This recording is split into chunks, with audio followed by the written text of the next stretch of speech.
नमस्कार दोस्तों। ससुराल में वह पहली सुबह मुझे आज भी याद है। कितनी घबराहट में उठी थी। यह सोचती हुई कि कहीं देर न हो जाए। सब न जाने मेरे बारे में क्या सोचेंगे। केवल एक रात ही तो नए घर में कटी थी और इतना सब कुछ बदल गया। जैसे आसमान में उड़ती चिड़िया को किसी ने मोती के लालच देकर पिंजरे में कैद कर लिया हो। शुरू के कुछ दिन तो यूं ही गुजर गए। एक दिन हम बाहर घूमने गए।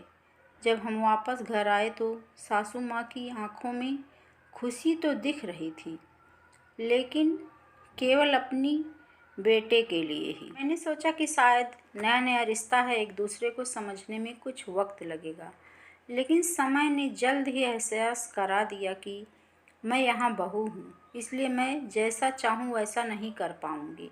कुछ कायदा और मर्यादा है जिसका मुझे पालन करना होगा, जैसे कि धीरे धीरे बात करना, धीरे से हंसना, सबके खाने के बाद खाना खाना।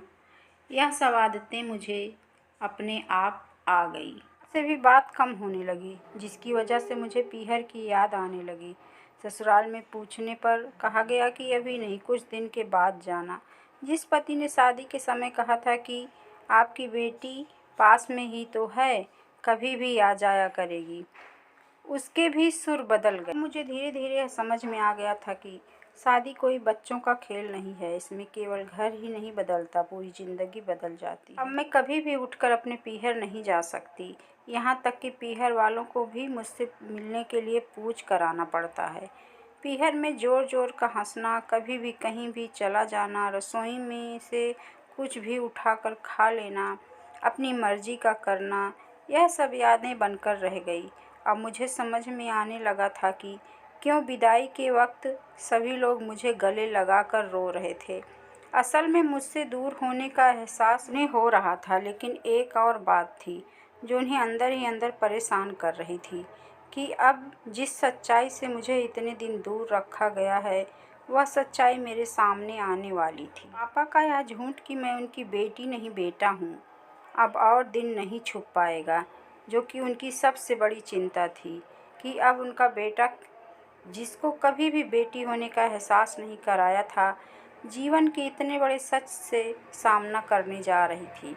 वहीं माँ को भी चिंता सता रही थी कि उनकी बेटी अभी तक कोई एक काम भी नहीं किया करती थी, अब वह पूरे परिवार की जिम्मेदारी कैसे उठाएगी। सभी लोग मेरे इस विदाई और पराए होने का दर्द जान रहे थे, सिवाय मेरे। इसलिए वह सभी लोग रो रहे थे। मुझे समझ आ गया कि उनका रोना गलत नहीं था।